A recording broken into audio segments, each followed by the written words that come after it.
we want to give students a different type of opportunity here at Low Country Virtual, where it truly feels like it's personalized and student-centered, while also making sure that we stay aligned with each of our districts and what their expectations are as well.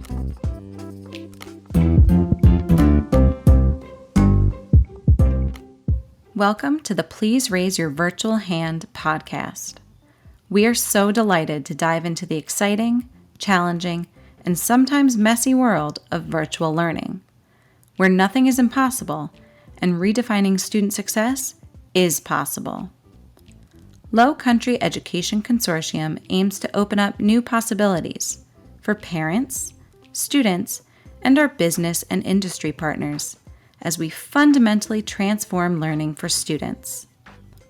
We will hold your virtual hand throughout this series, where we will discuss the world of virtual learning and how we are preparing our students for college, careers, and jobs that haven't been created yet. Virtual learning may be new to you, but it's here to stay. So, let's get started.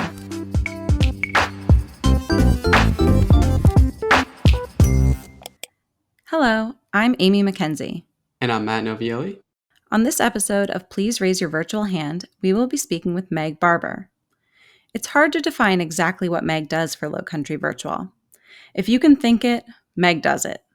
Her title is technically Instructional Specialist, which is an administrator who supports teachers in curriculum and in implementing lesson plans. However, to just say that Meg is our instructional specialist would be a huge understatement. Additionally, Meg acts as an IT specialist for parents, a direct line for our district partners to communicate with, host for this podcast, and even as a substitute teacher from time to time. Our Low Country Virtual teachers would describe her as a mentor, a leader, and a wonderful friend. Meg, we're so excited for the opportunity to tell our listeners your story. Thank you, Amy and Matt. I'm so excited to be here today, and I'm excited to share a little bit about my background and experiences, and more importantly, how excited I am to have this opportunity to work with all of the Low Country Virtual teachers. So I guess to get to know your story a little bit better, could you tell us about your background and all of your years of experience in education? So a little bit about me. I started teaching in 2007, and I taught middle school social studies. And I also had the opportunity to teach online psychology for grades 9 through 12. That was really when I grew my passion for teaching online. And from there, I decided that I wanted to dive a little bit more into the instructional technology side of things. And at the time, Coastal Carolina University had just kicked off this new online program that was all for instructional technology and education. So I got my master's degree in instructional technology. And from there, I was actually given the opportunity to continue teaching a few of their courses. And I really decided that instructional technology was one of my passions.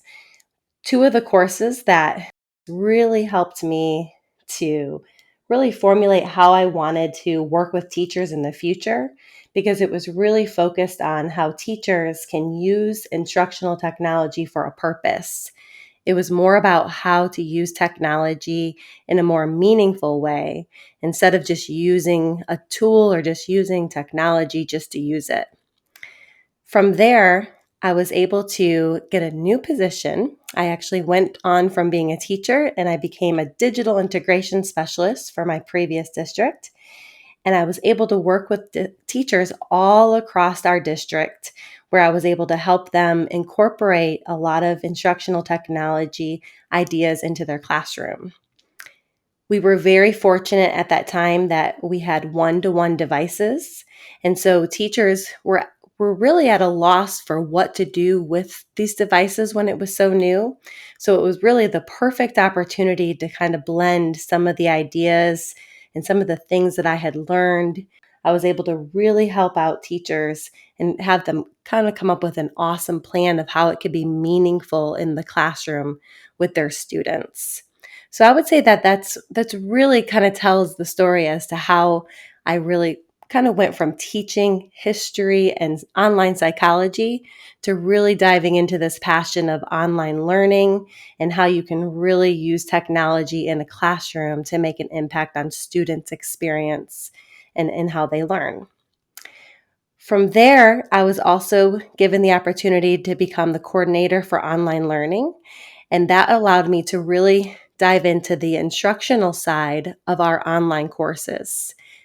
It was a neat opportunity to be able to be on the instructional side, to be able to develop these courses that students were going to experience in an online format. This was also at the same time when in 2020, when all of our students were going virtual for a while. So it was important to not only help students have a good experience, but also help teachers who were brand new to this idea of teaching online.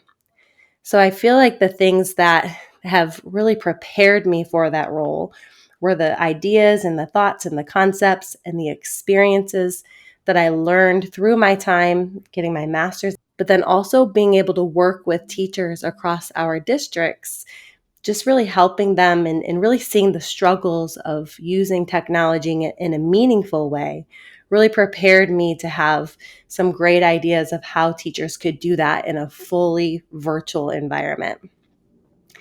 Today, I'm so excited that I now work for Low Country Virtual, which is a full-time K through 8 program. And this has been one of my most exciting parts of my journey yet. I feel like I'm back into that middle school realm. I really love the K through 8 grade levels, and it's really been fun to be able to help not only our Low Country Virtual teachers, but our students thrive in this virtual environment. So that's a little bit about me, a little bit about my background, and what really brought me to this whole virtual side of the world in education. However, no matter where I go in the future and where I've been, I always remember that I'm a teacher at heart. If you were to read anything to do with my profile on all the areas, I always claim to be a teacher because that's what I consider myself to be. That's my most proud career is to be a teacher. So I'm hoping that working with all of our teachers at Low Country Virtual, I can continue to kind of get that fill because that's where my true passion is to be with students and to really help them have an awesome learning experience and wanting to continue to learn. If I had to categorize you as something, I definitely would say that you're a teacher. I have learned so much from you, and I'm sure that any teacher at Low Country Virtual would say the same. Don't you agree, Matt?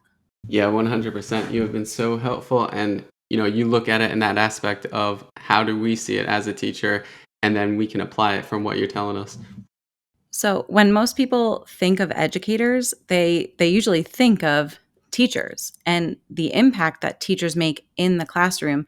But there's this whole behind the scenes aspect to education that sometimes when people are looking at education from the outside, that behind the scenes aspect, it gets overlooked.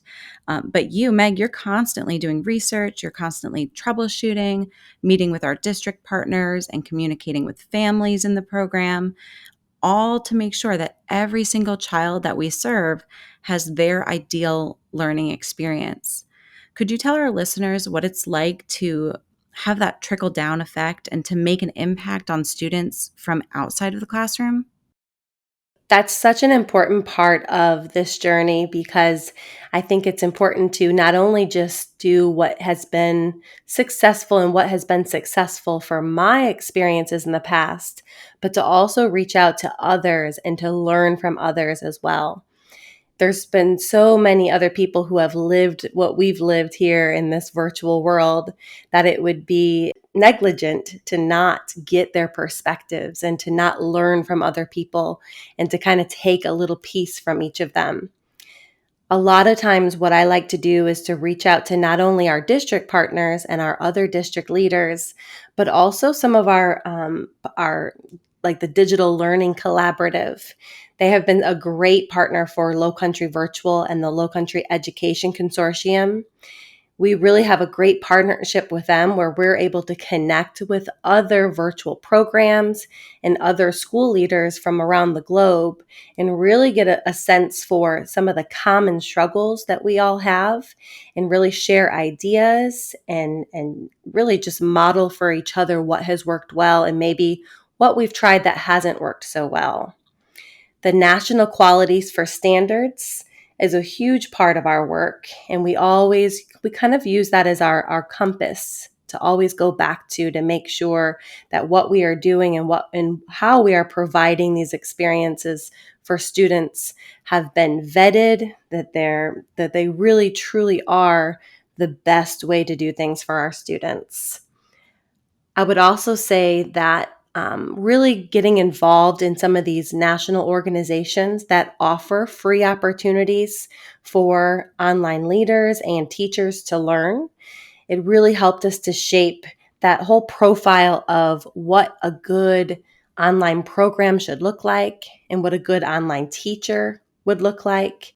And most importantly, how necessary it is for us to do these things to make sure our students have a good learning experience.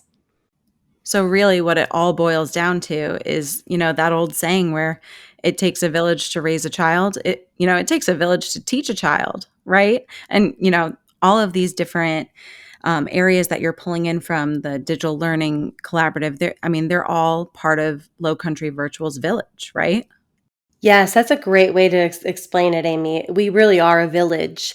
And I can tell you a million times that when we were struggling with something here in our program, or really when we were at the very beginning, when we were planning what this virtual program was going to look like and what was going to set us apart from some of the other virtual learning options in our state, that was our village that we went to get these answers and to really give us the confidence and the ability to go ahead and move forward and set ourselves apart from the other virtual learning opportunities in our state, which is what definitely what we strive to do. We want to give students a different type of opportunity here at Low Country Virtual, where it truly feels like it's personalized and student-centered, while also making sure that we stay aligned with each of our districts and what their expectations are as well. And I will chime in. I want to say that, that's kind of the unknown and behind the scenes thing that you are doing. You are pulling in this national role of the National Quality Standards, the Digital Learning Collaborative, and then you're creating it on that smaller side where we have that within our school. So you link all of those things that we offer to students that are completely unique to what they may have provided within the state, but then you also take all of those big goals and that big framework and then you bring it down to the community role, right? So you have that for our students, for our staff, parents, districts, anybody that enters our classrooms. I can guarantee you from firsthand experience, they know exactly who you are. They're excited to see you. When parents hear your name, they jump to you for support. Districts lean on you for guidance. How do you accomplish building those relationships on not only that national role, but in that smaller community role as well? Oh, I'm so glad you asked that, Matt, because that's probably one of my favorite parts of this job is to be able to be in it with all of you. And I feel like it really is kind of back to what Amy said. It really truly needs to be that village in order for it to feel like a community and for everyone to kind of really feel like they mesh together to make it work. And I think parents are such an important part of that. So are students as well. And so the more I can get in and interact with our whole community, I feel like the stronger we're going to become. I can't tell you how many times this year that I've been able to be in a one-on-one meeting with a parent and a student it may have started out with just a simple technology support call and just helping them out, but the conversations that come from those interactions are things that really help me to take ideas and really concepts to bring on to the next family and really things I hadn't thought of how something could be more helpful for them. So hearing some of the families and where they come from, some of their struggles, really helps for you to get a sense of the community that you're serving. And then doing so in meeting with also district partners, it really just kind of helps you get like a profile of who you're working with and how we can all gel together. Um, and I also definitely, my favorite part of my day is always when I have a chance to get in and be with students. And so I know this past year I was able to, I thought it was kind of tricky, but I was able to offer all of you, all of our Low Country virtual teachers, the gift of time so that I could Yes. take Gift over. of time.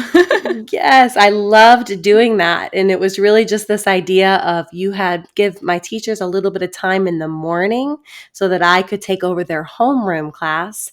And I can't tell you that throughout those few months when I was doing that, the joy that that brought me in the mornings. And knowing now when I do pop into some of the classes and they know my name and they ask me questions and I get random emails still even from many of your homeroom students, and I just feel like that just really helps to build that community within a school. So students know that they can go not only to their teachers, but they can go to the leadership that also helps serve that school as well.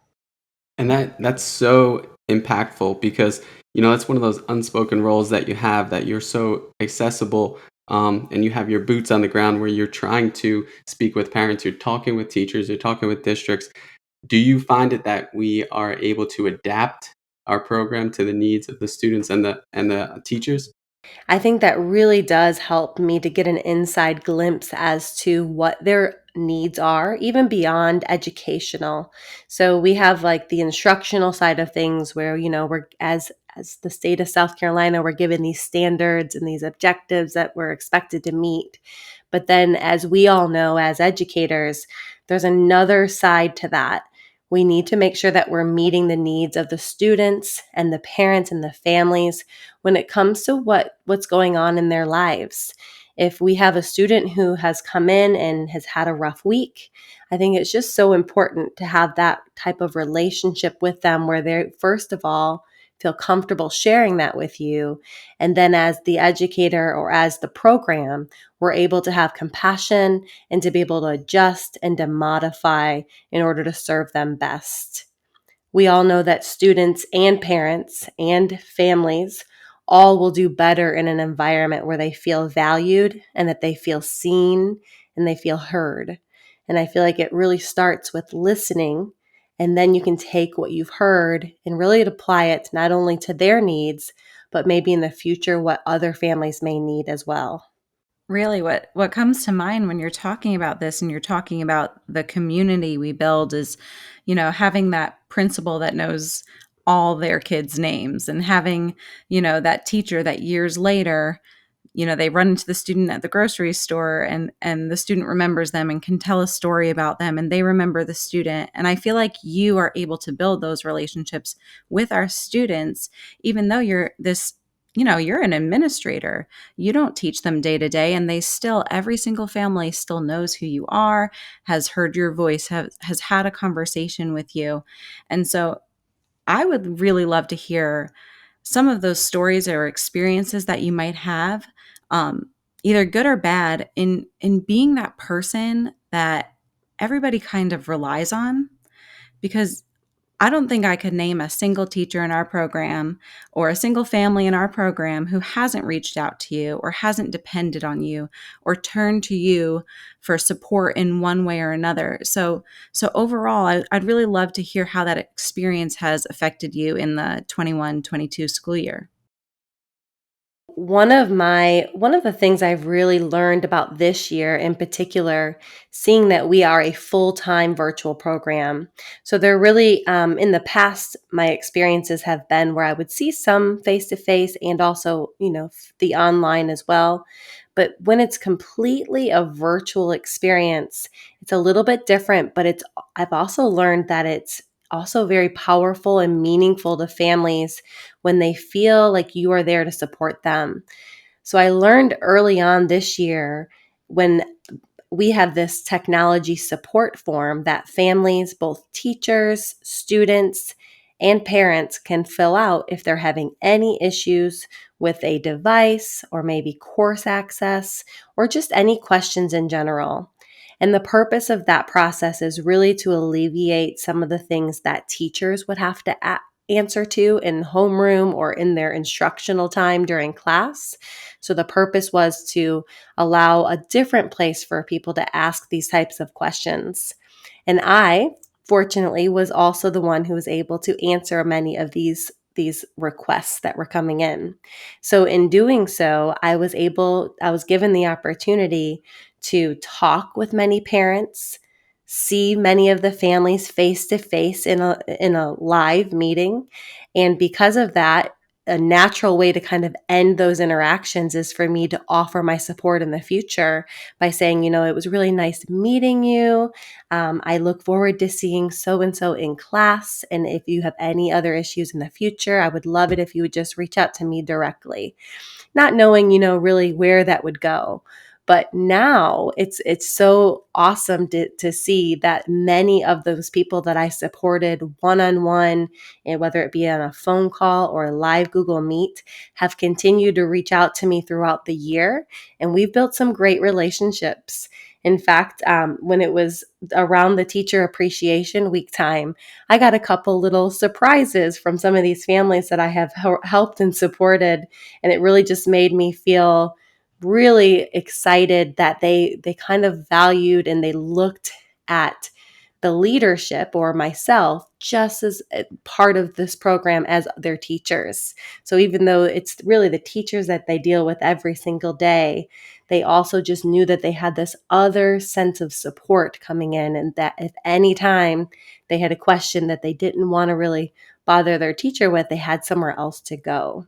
So I would say that would be one example, really just that the connection back to the support process that we put in place for our students.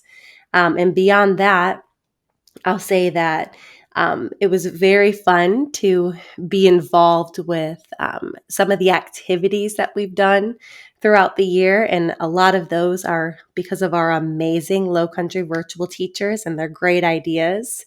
So I think back to when we did code.org week for the week, the hour of code. And I have several families from that week, even still, and some students who have continued throughout the year to share some of the things that they have continued learning, just because it was a simple challenge afterwards, like, hey, this doesn't have to end after this 1 week of hour of code. So every once in a while, I'll get little emails or some type of communications from students or parents, just kind of sharing some of the things that they're doing in the classes with their teachers. So I think that that's really powerful as well. One more, just it's like they know that they're being seen by people other than their teachers, which is great. I love that. They know that they're being seen. That's just wonderful. And I also, I think our LCV clubs on Friday have been a great way for me to build a few relationships as well, because students are already maybe not necessarily with their teachers. Our Low Country virtual teachers host a club for students on Flex Friday. And during that time, many of our students join a club that interests them, but it may not be taught by one of their teachers that they see Monday through Thursday. And so it's been a great opportunity to hop into a lot of those live meetings and to see students in a different light when they're around students who maybe they chose because of the topic of the club, and they just kind of build this different type of relationship based on a common interest that they may not be able to do in the classroom setting. And so I think it's set up in a way where since not everybody knows each other really, kind of going into it, I think everyone just is a little bit more relaxed and opened to meeting each other and sharing more about yourself. So that's been an awesome opportunity to get to know some of the personalities and to watch students kind of come out of their shell when they're in an environment that kind of interests them. It's really amazing listening to you talk because just like you said in the beginning, you are such a teacher at heart. You really are. You're talking about getting to know these kids, getting to know these families and making these long lasting connections. And I really feel like that's so powerful from an administrative level, because it sets our mood and our morale for our entire community. And I'm sure Matt would agree with me that, like, I feel like this trickles down, this mindset that you have, that connections are so important. It trickles down to your relationships with teachers as well. Absolutely. And I feel like teachers are definitely the heroes of the day in so many aspects, in so many different learning environments. And even thinking outside of Low Country Virtual, I just have so much respect for every teacher, because what they have to do every day when they show up for work is really a combination of a lot of the things I've already previously mentioned. It's really being so selfless to come in to a classroom and putting aside anything that's going on in your life. And that week that there might be a lot of extra things due that week, it's really setting all of that aside and showing up for your students each and every day.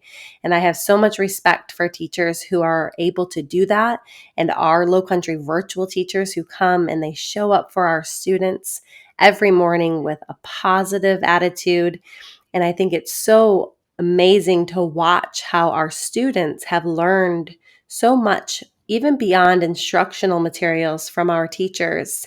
It's from the beginning of the year to now, I've seen such growth with how our students are able to really hold themselves in a virtual meeting. Their ability to be able to interact with their peers, and their ability to be able to use, virtual manners. They're so polite. They raise their hand before speaking. I'm seeing a lot of positive chatter and encouragement in the chat. And all of that came not only from, our constant reminders, but it was really being modeled by all of our virtual teachers. And so I can't say enough how much I just feel like teachers really do change this world. Students might not ever hear something nice during their day, but when they come to Low Country Virtual and they spend that time with their teachers, I know that every single day they're getting a dose of sunshine, per se, because that's their experience with us. And it's amazing to see how that trickles down into the students, and then how the students then in turn treat each other. And it's been so amazing to watch that. All right, so one of the biggest and primary areas of work for an instructional specialist is to help teachers to build their capacity, increase their ability to meet the needs of the students. And we need to have that quality instruction. And to help identify those key components when we're delivering that quality instruction, we need your support.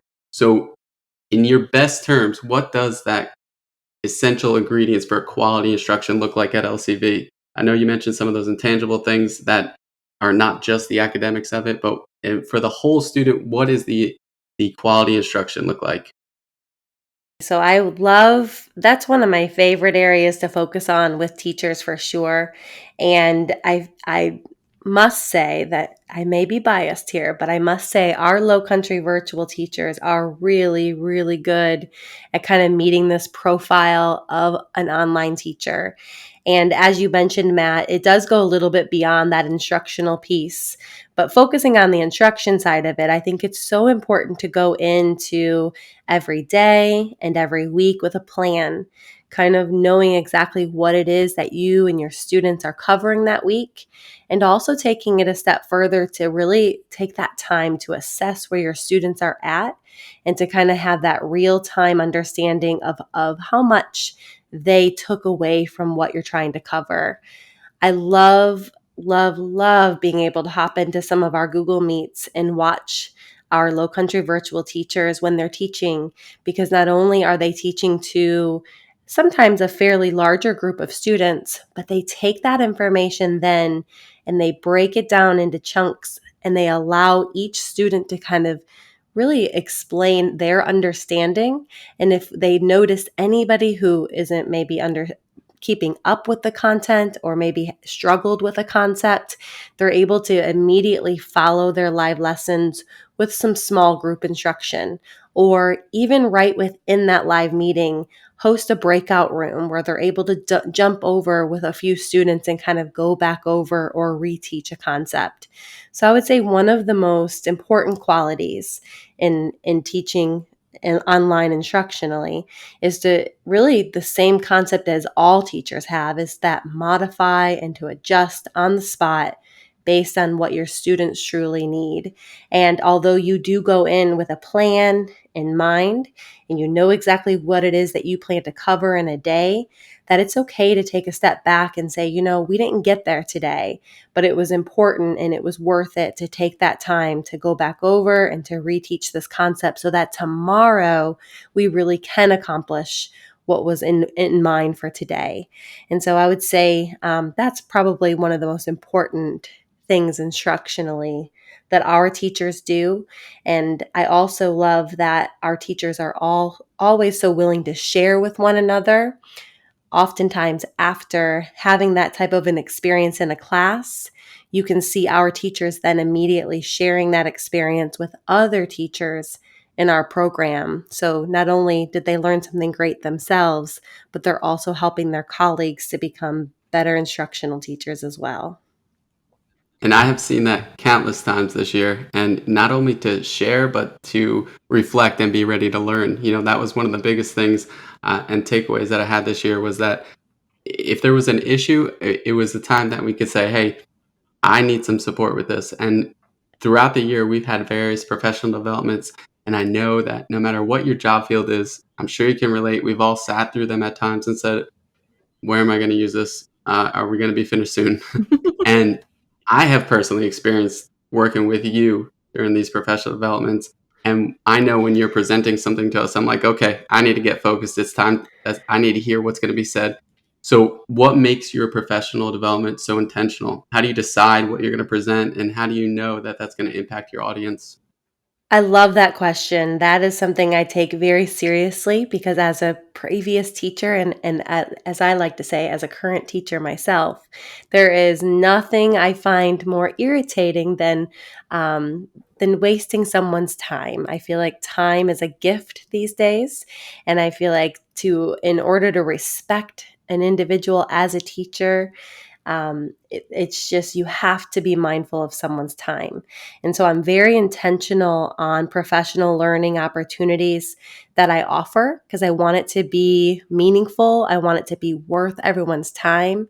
I like to know going into what I'm planning to share who knows what about the topic so that I can maybe differentiate even a little bit within those opportunities. If I know there is a group of teachers who need a true deep dive on something before maybe we cover something as a whole group, then that will be the plan to do so because I want everyone to feel kind of like what you just said, Matt. I want everyone to feel like, oh, if Meg has something to share, it's going to be something good. Like it's going to be something that we haven't already covered, or maybe we're diving deeper into something we've shown interest in here as a staff. And I love, I think the pineapple chart here at Low Country Virtual is such a great way for us to kind of be mindful of each other's time. And for our audience, if you're not familiar of what the pineapple chart is, it is really just this movement in education where it's just this real time learning from each other. It kind of goes off the concept of sometimes we as organizations or as schools spend a lot of time and money sending our educators outside to go to different professional learning development opportunities, when a lot of times that learning can happen right within your own organization or right within your own school. And when teachers are able to see firsthand from another teacher who teaches maybe the same grade level or the same content area, chances are they're going to get a lot more out of seeing it in real time from a colleague rather than hearing about it from someone else who maybe isn't living in that same exact environment as them. So I'm really excited that you feel that it's meaningful for you, Matt, because that is always my goal. And I feel like if that is what's happening, then it'll keep my teachers coming back for more and eager to kind of be those lifelong learners, which I know we all are innately.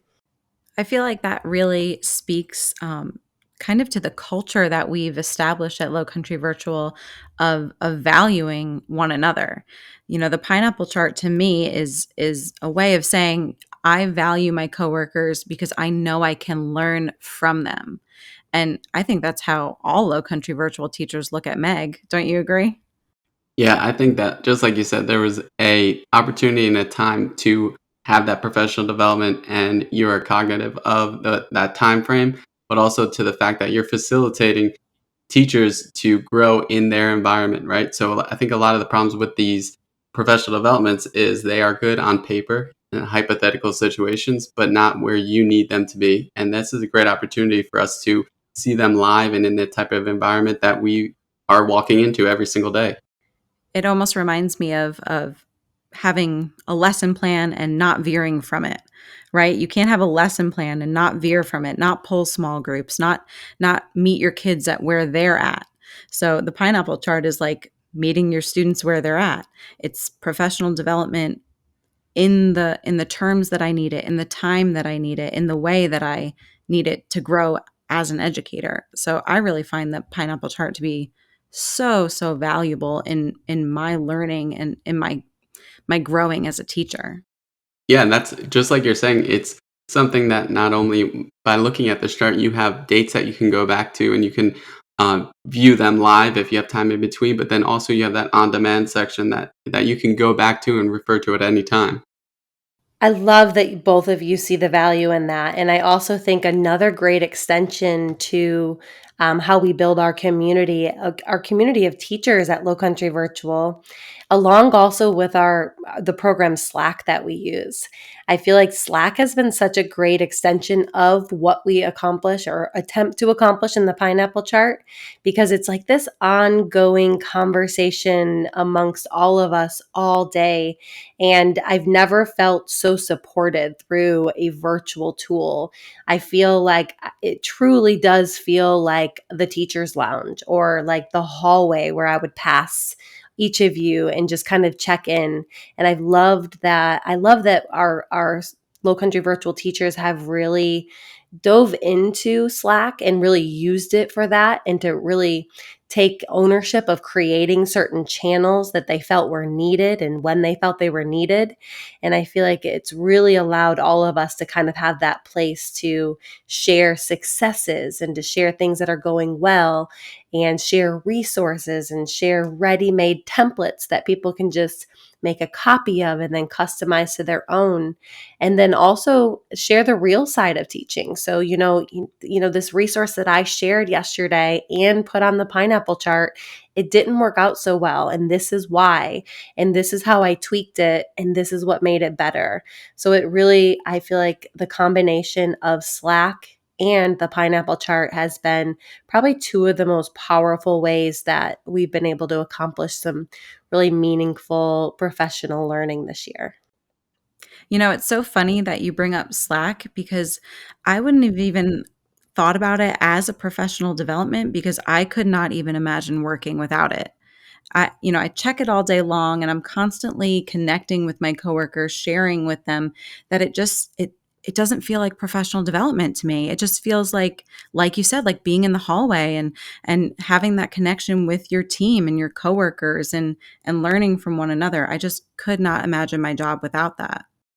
Yeah, and I will say it for me, it took a little time to get used to in the beginning with using that in the tool in that sense, the way that you guys are describing, because it was at first a way for me to communicate or to see any needs. But then as I grew into it and as I walked through it with Meg and saw the positive sides of it, it truly is that on demand need. So, like, if there was a time when I am looking for something or I need support with something, I can reach out to any low country virtual teacher at any given time and I can have a response within seconds. But then I can also go back and find anything that was posted prior and I'm able to use that for every single day in every single lesson. And I think that that's one of the biggest positives for me is that we have a chance to not only express ourselves, but teaching things that go positive, but negative as well. And then we have 30 something other teachers that are there to support us and to help us grow. And that's one of the biggest things I think that you gain from a professional development is how you're going to reflect and how you're going to grow. So when you create that culture within that school where you can sit there and say, hey, it's okay if your lesson didn't work out. Here's what didn't work out for me, but here's what worked. That creates that whole culture that you can continue growing and reflecting on what you're doing, not only for us, but for students as well. That's a really good point, Matt.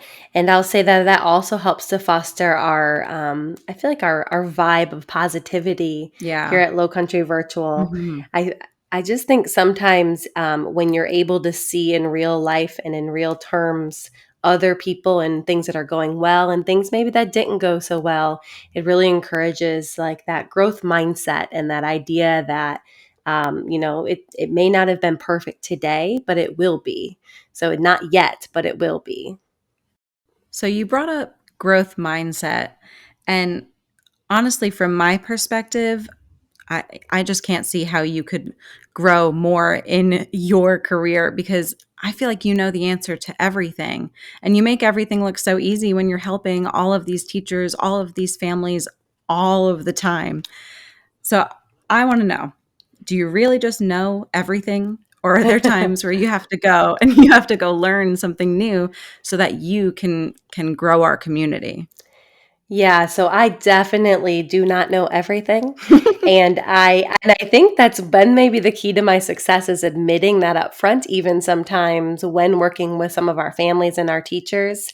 And maybe that's possibly the reason why people do feel that comfort level in reaching out to me, because a lot of times, as I am multitasking and playing the many roles that I love playing, I have been known to start the conversation with, I'm not so sure of what is going on right now, but we're going to figure this out together.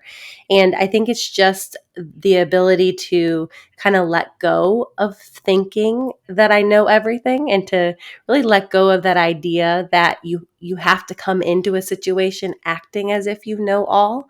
I think that's been maybe one of my best qualities in being successful with working with not only our parents and students, but also teachers. Um, as you all kind of heard in my background experience, my primary experiences come from middle to high school level, and so this really my elementary teachers here at Low Country Virtual, especially my primary area, my early development teachers. They know that we learn a lot of this stuff together when it comes to instructional content and really the things that can really help support their young readers who may be struggling. So I just think one of the things that's important to do and to model for others is that it's okay to not know it all, but to just be willing and to go in with an open mind to be willing and able and wanting to help, which is what comes natural to me. I really, truly do want to help teachers because I want them to feel confident and happy and ready, because when they do, that impacts the learning experience of our students. And I think that comes back to my idea of I'm a teacher at heart. And I'll never forget looking at the faces of my students sitting in my classrooms. And to this day, I have relationships with many of my past students.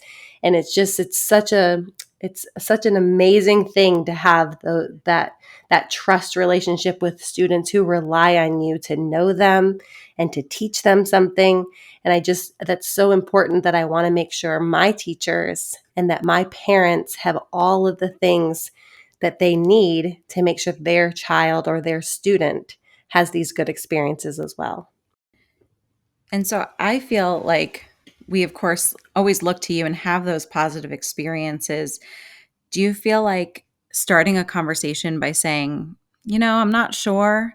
Do you feel like that modeling that to teachers in our community has helped them be more open to professional development? I really think it does, because it really just gives the idea that you don't have to come in to something being the expert or already knowing something. I think sometimes there's this idea or this concept that, for example, when we were going to do Apple professional development when all of our teachers, that we are fortunate here at Low Country Virtual that we work off of MacBooks. And I think in the beginning that can be intimidating to many people if they don't have those skills and they don't know if they don't even use an iPhone and they're just not, in the Apple world quite yet, that could feel intimidating. But when we're able to come in together and they're able to see like, oh, well, she doesn't know everything. And look, she's able to do it. I think that really kind of takes off the pressure for people. And they're able to see that even though they may not come in as the expert, that they are able to learn. So we're talking a lot about positivity and keeping that outlook positive. And you do a really great job of that. And you always model that for all of the teachers at Low Country Virtual. But I would imagine that your job can get pretty overwhelming. I know that there's a lot going on, and every single day more gets added to your to-do list. But as far as I can tell, it doesn't really weigh you down. So I guess what I'm asking is, what's your secret? How are you able to keep this cheery disposition and that positive outlook that you always seem to have while still excelling in your very highly demanding job? Yeah, so I think that's really something that thankfully I have a grasp on in all areas of my life. I've always just had this ability to just really focus on what's happening right in front of me and kind of push to the side maybe the rest of my to-do list for that moment. And I really think that that goes back to again having that idea that I value teachers so much and their time that if a teacher comes to me and needs support, that it doesn't matter really what's going on my to-do list. That's really, really important, of course. But what's happening at that very moment in front of me is a teacher who is equally has an equally long to-do list and really needs my support. And so I think it's just the idea, um, it's not that like maybe later in the day when I look at all the things that need to be done, that can be overwhelming even for me. But I think in the interactions of my day and in that moment with teachers, it's just really important to me and easy for me, thankfully, to set aside all of those thoughts and to give my 100% undivided attention to what's happening in front of me in that moment.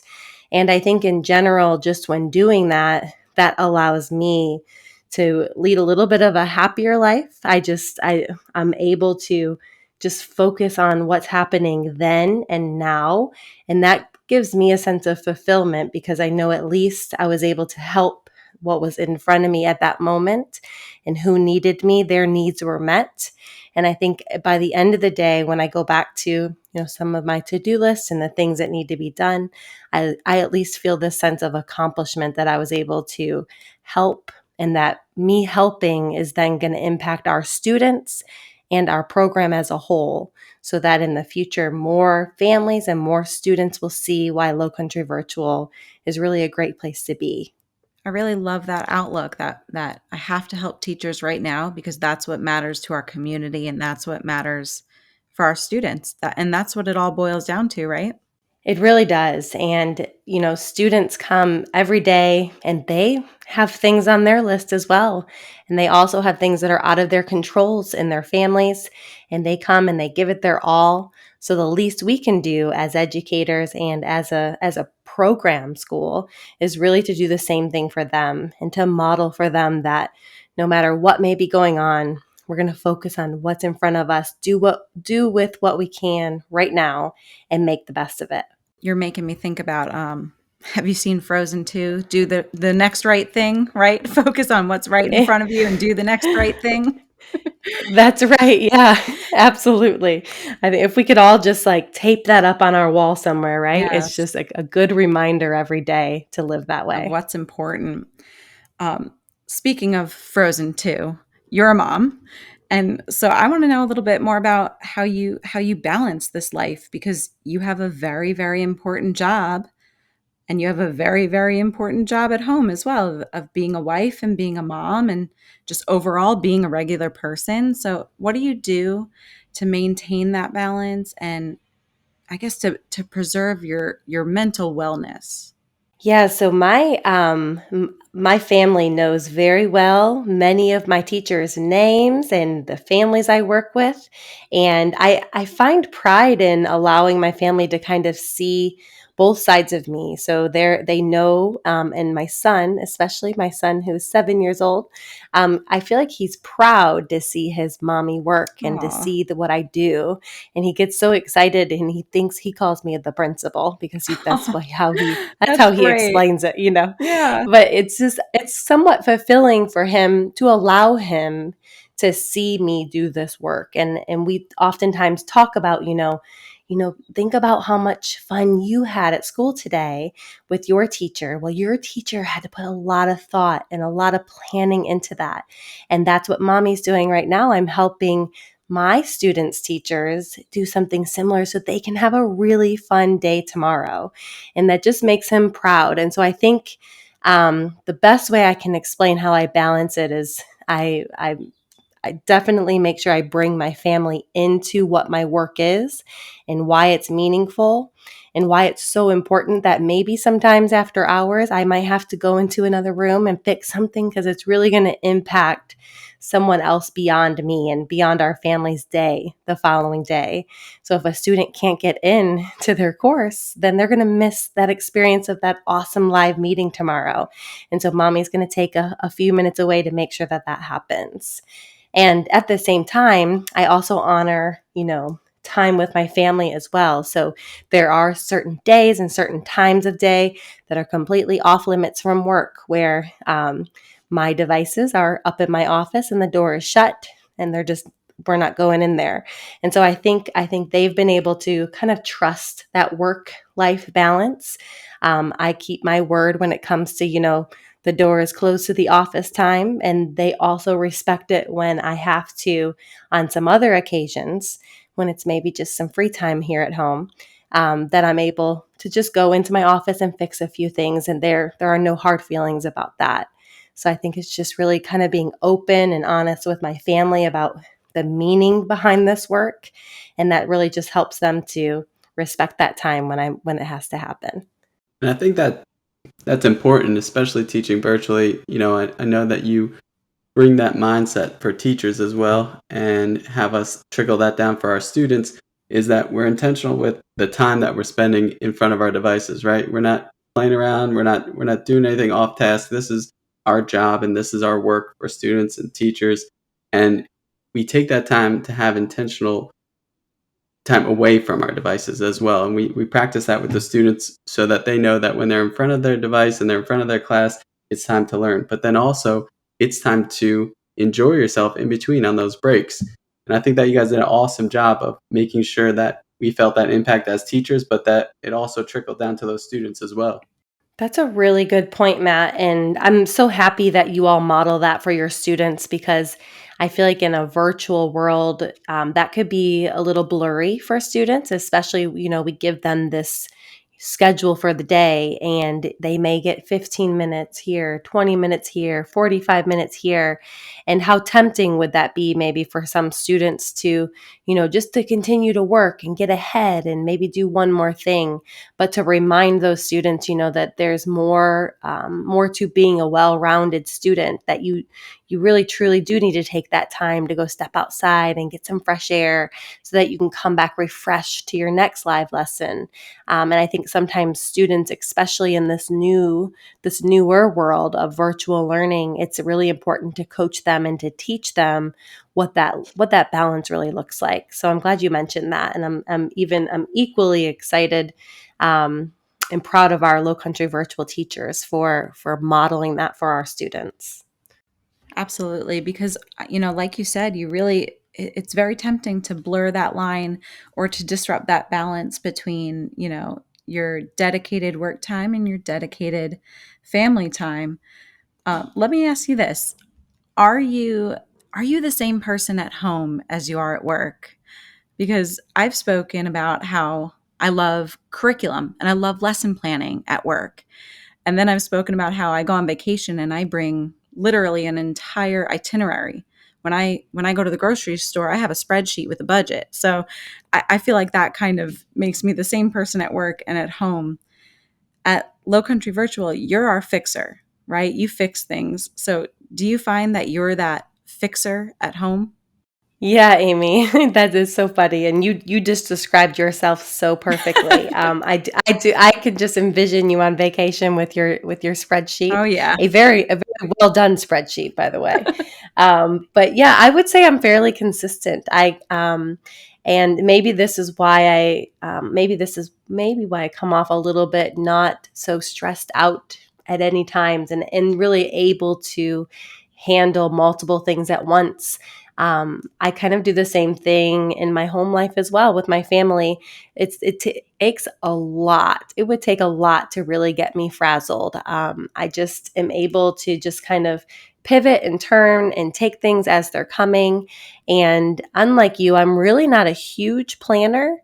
And I think that that maybe helps me a little bit because since I don't have things planned out to the T, I think that allows me to be a little bit more flexible. Like I have an idea of what I want to accomplish, and I have these ideas of goals that I would love to happen in a day or maybe, during an experience with my family. But if it doesn't happen, we make the best out of what we have and what did happen that day.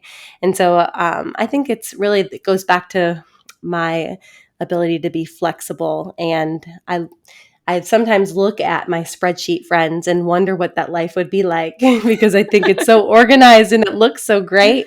But I think maybe it's because I would get so wrapped up in that maybe the whole just being flexible and having like a general list in my mind really works out well for me. Sometimes I wish there was some in between for me. Wish I could be more Right. flexible. Yes. Well, I feel that you are very flexible. And I love that. I love your ability to come in with a plan, and kind of have it all thought out. And I feel like that's what makes every community work because we have that balance. So we're able to kind of balance each other out. So maybe that's where we all fit together so lovely. We're all just pieces of the puzzle, right? We all fit in just perfect.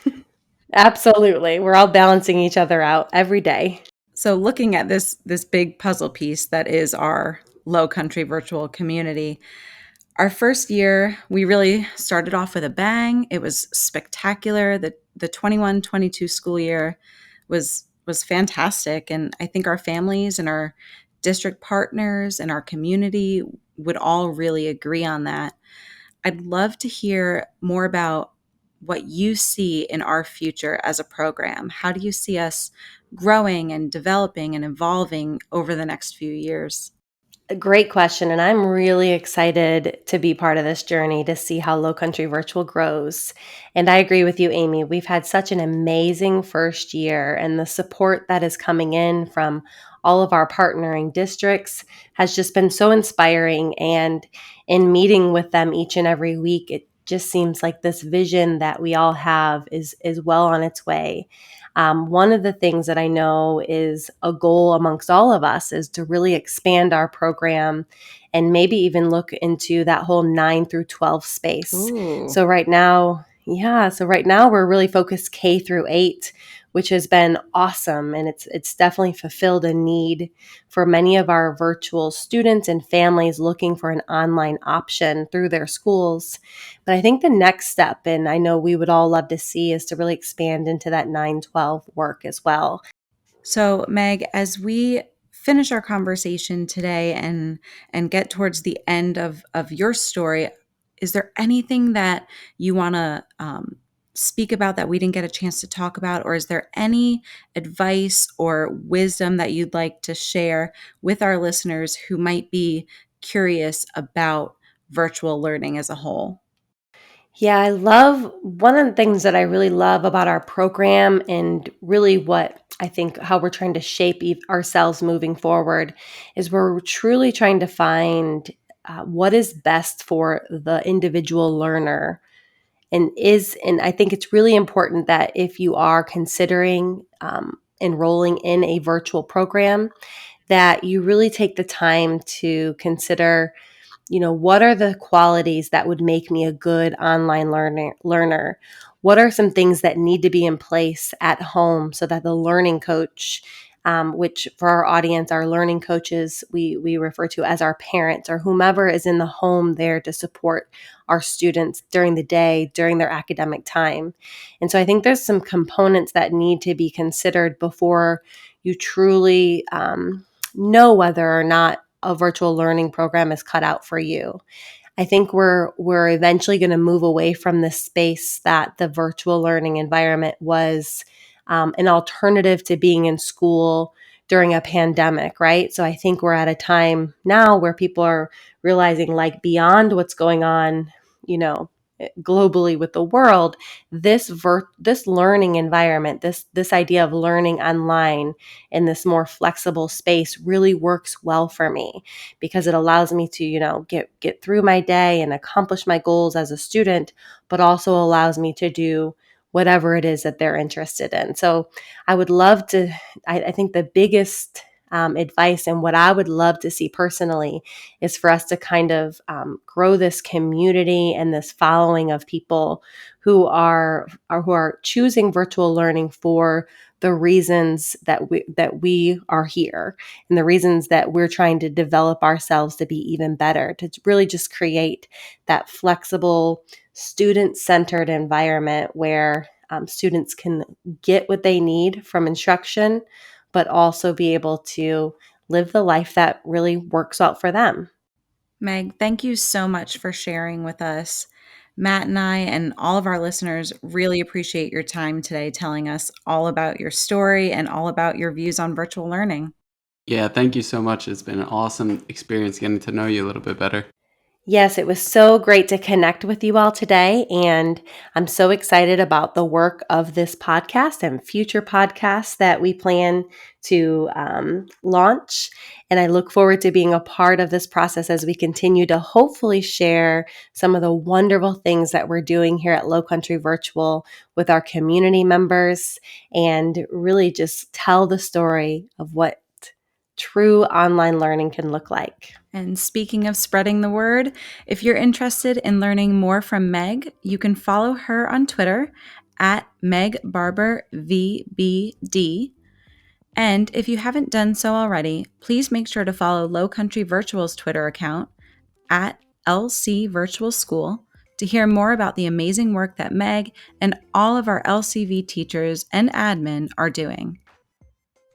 This podcast is written, hosted, edited, and produced by a team of educators from the Low Country Education Consortium. Amy, Caitlin, Matt, and Meg are proud to bring you Please raise your virtual hand.